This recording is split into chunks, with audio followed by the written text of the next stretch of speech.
I created 4 maps, randomized 48 brawlers into 24 duos teams, and then seeded those teams based on speed and utility. Now, these teams will go head-to-head in a relay race. The rules are simple. Don't kill each other and don't cross the water. Everything else is fair game. Now, each teammate will run half the race, and once they tag the other brawler, that brawler will run the final leg. Which team will be the fastest duos in Brawl Stars? We're going to find out in this episode of Brawl Wars. Now, before we hop into the races, let me tell you about today's sponsor. My childhood memory just got taken up by like 3 notches because I used to love playing the original Contra back in the 80s, and now this awesome side-scrolling shooter is back and bigger than ever. And you don't have to have a vintage console to play it because it's free on iOS and Android. Now, what this game does so well is capture the vibe of the original game, but ramp up on the action, the controls, the graphics, and the variety of gameplay. In Contra Returns, not only can you play the classic story mode, but also other awesome ones like co-op with your friends or 1v1 and 3v3 PvP battles. You've also got a boss battle mode and one life mode where you see how far you can get without dying. You're going to have a bunch of different heroes to choose from and unlock, and each one has their own set of unique abilities, so you can pick whichever hero suits the level best or just whichever one you enjoy playing the most. Now, speaking of choices, the weapons in the game are customizable and you can outfit your favorite hero before each battle to suit your style. From shotguns, assault rifles, flamethrowers, all the way up to sniper rifles, they got you covered with just an arsenal of weapons. And you'll get some of those weapons for free just by playing, and you can level them up by completing missions and quests. And if you're like me and you dig the retro vibe, well, you can crank up the music and enjoy the awesome soundtrack while you're rampaging through over 200 levels against all sorts of enemies, from robots to zombies, mechs, and much, much more. Now, if you can't tell already, I'm really digging this game, and I think that you're going to enjoy it a lot too, so go download it in the description below right now. Big thanks to Contra Returns for sponsoring today's video. Starting off in the first bracket, we see a matchup between Daryl and 8-Bit versus Amber and Jesse. Daryl drew the short straw in this competition with 8-Bit as a partner. Even with Daryl's super right out of the gate, he is no match for the swift Amber and her gadget, as 8-Bit and Daryl go home in the first round. Buzz and Ruffs versus Rosa and Shelly. Out of the gate, Shelly uses that super to slow down Ruffs while the Colonel tries to use his gadget to knock her around, but it's no use as she just speeds away. Without even a wall to help Buzz, he and Colonel Ruffs could only watch as Shelly and Rosa move on to face one of the favorites, Rico and Sprout. Moving into the next round, we get a brand new map. In this map, one teammate runs the outer ring and one runs the inner ring. Add in super speed and meteors, and this just might be the most dangerous relay race ever. First up, we have BB and Edgar versus Amber and Jesse. Now, BB and Edgar were seated high for a reason, and it's on full display here as BB just runs away from the competition. She tags her partner way in front, giving Edgar a massive lead, and one that even with Amber's gadget is too much to overcome as she takes out her frustrations on her teammate while Edgar and BB move on to the next round. Next up, we have Rico and Sprout versus Rosa and Shelly, and right away, the insane speed of Rico is enough to pull out way in front. With Rico's low health, Shelly is forced to hold on to that super, but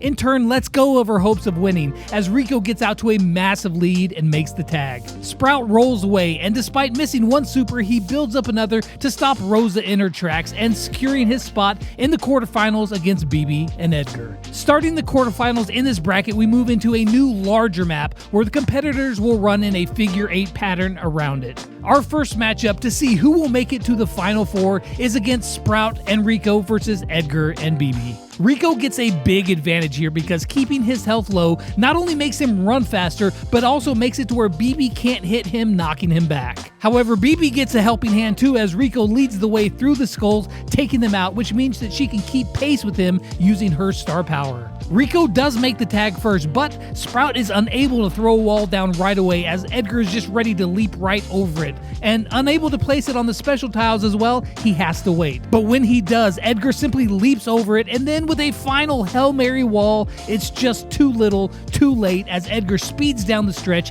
and takes the victory, securing their place in the semifinals. Moving into the second bracket, 2 interesting teams started off. Surge and Tick versus Tara and Brock.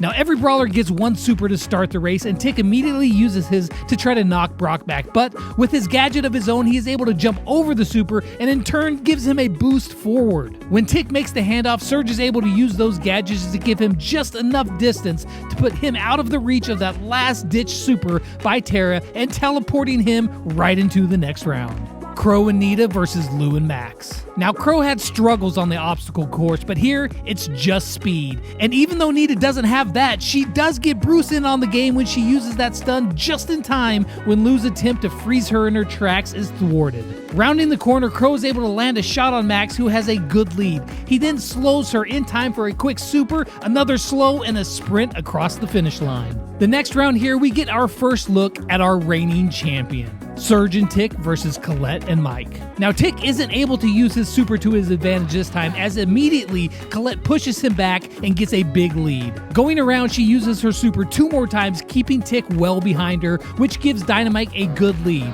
Surge, however, has better speed than Mike and waits for Dyna to use his satchel charge and then teleports it past it and into the lead. One more satchel charge dodge and Surge closes the gap and leads himself and Tick into the next round. Crow and Nita versus Frank and Bull.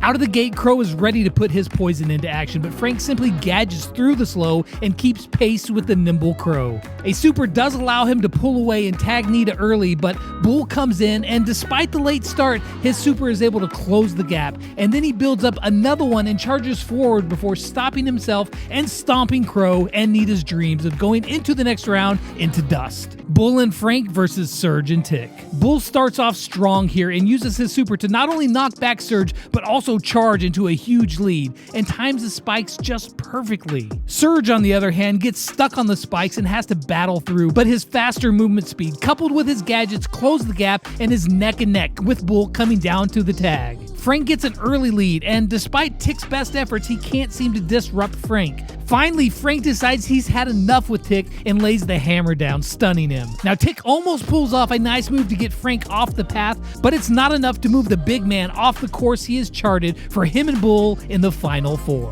Our third bracket starts off with 2 competitors that, honestly, only got here because there was room for them. Pam and Piper versus Gene and Squeak. At the start of the race, a wild fan jumps into the arena while Pam and Mr. P can do nothing to slow each other down. Piper also has to deal with multiple porters in her lane, but is still able to round the corner in perfect time to use her gadget on Squeak, knocking him back. And he gets knocked back even further when her super gives her a big lead and puts the lady duo into the next round. Byron and Leon versus Bo and Ems. Bo tries to stun Leon with his super right out of the blocks, but Leon simply uses his super in return to sprint right over them and down the stretch to Byron. With some encouragement from the fans, he rounds the corner just in time to avoid Ems' slowdown, and thanks to the superior speed from Leon, they are able to win this matchup. Moving into the next round and facing a new map, we see the icon Colt paired with the pouty pirate Penny preparing to plaster Pam and Piper.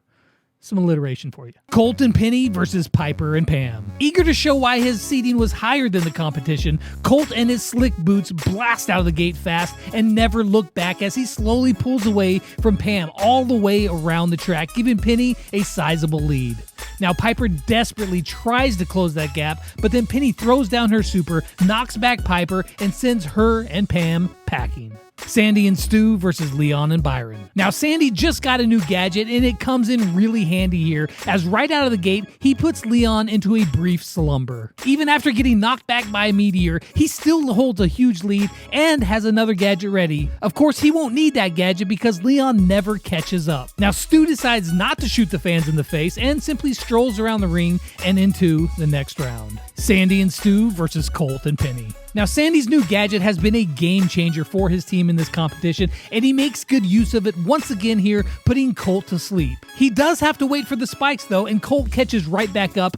However, he takes another nap and then has to wait some more. Even with Colt's slick boots, he still finds himself behind going into the handoff. Stu wastes no time in dashing away, and Penny can only watch as he stays far in front of her. That means that Colt is knocked out of this competition, and also that both finalists from the obstacle course have now been sent home, making way for a new champion to arise. With 3 semifinalists already decided, we move into our last bracket where we see B and Belle versus Gene and Gale. Gene gets an early gadget which allows him to get a couple steps on Belle going into the corner. However, Gale not quite sure whether he should use his jump pad or not, and just keeps on running. His super, however, is there in time to knock back B, who retaliates with her own slow, but Gale is able to do that as well with his star power, and that sends B and Belle home in a blizzard as he and Jean move on to the next round. Nani and Jackie versus Spike and Poco. Spike launches his super right away, but Jackie's gadget allows her to power through it and sprint down to her teammate, who breaks out the ultimate ability here and plays a little golf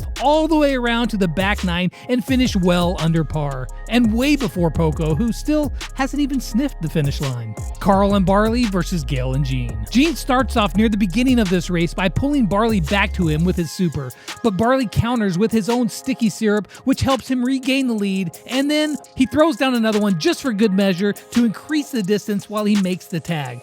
He then proceeds to give his life for the race. Things happen. Once tagged, Carl uses that super to help him move faster over these slowing tiles, and then a couple gadgets later, you can see why he was ranked so high going into this race as he and Barley move on to the next round to face the winner of our next matchup. Nani and Jackie versus El Primo and Mortis. Two powerhouses meet here as Nani is quick off the blocks, but Primo with that suplex puts her back where she belongs. She then uses her super to make up quite a bit of ground, but it's not enough to pull ahead, and Mortis gets the tag from Primo first. From there, Mortis uses his gadget and speed to pull away and never look back as he buries Jackie and Nani in the graveyard. Mortis and Primo versus Barley and Carl. Right away, Mortis uses that gadget to get out to a quick lead, but Carl closes the gap with his flying hook.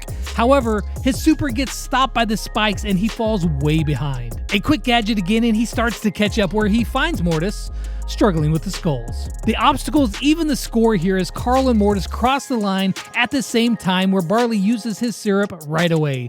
However, Primo wants no part of that and he leaps straight out of the sauce into the speed tiles, where he never looks back. He charges up and then around and then back down to the finish line. Now, both of these teams had movement speed and utility, but only one can move forward, and that team is Mortis and El Primo. Now only 4 teams remain. Which team will find themselves in the championship match? Let's find out with our first matchup in a brand new map where we find BB and Edgar versus Bull and Frank. Now, Edgar gets out a little faster than Bull, but they're both able to clear that obstacle as Bull closes the gap into the tag, where BB gets out of the gate first and has a slim lead. Frank, however, is able to smash through that wall, where BB has to go around, losing her slim lead. This allows the two brutes to move forward into the final match, where they will face off against the winner of our 2 other teams. Stu and Sandy versus El Primo and Mortis. Sandy gets a slim lead out of the blocks as Mortis takes a quick nap, but when he wakes up, he feels invigorated and he's able to clear all the skulls with his super and moves quickly down the line with the aid of his gadget to tag El Primo before Sandy is able to get to Stu. Now, Stu leveled up as his new gadget allows him to break through walls, but El Primo simply flies over the top of them and cruises to a comfortable victory, giving him and Mortis a place in the championship round. So it all comes down to this. These two teams have battled against all others and have proved their mettle, but now they must clear one more hurdle to be crowned the champion of Brawl Wars. Who will be the champion? Who will take home this fictitious crown?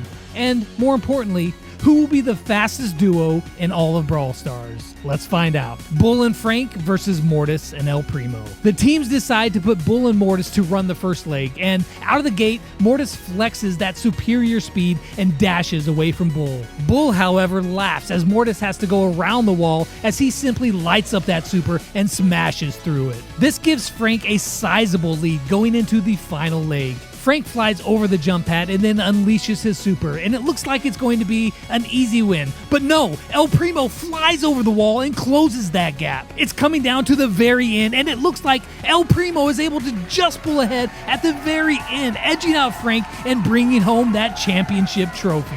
They fought hard, and at the end of the day, Mortis and El Primo are the fastest team in all of Brawl Stars. Now, I do want to give a big thanks to everyone who helped with the video, either by competing or just hanging out as a spectator.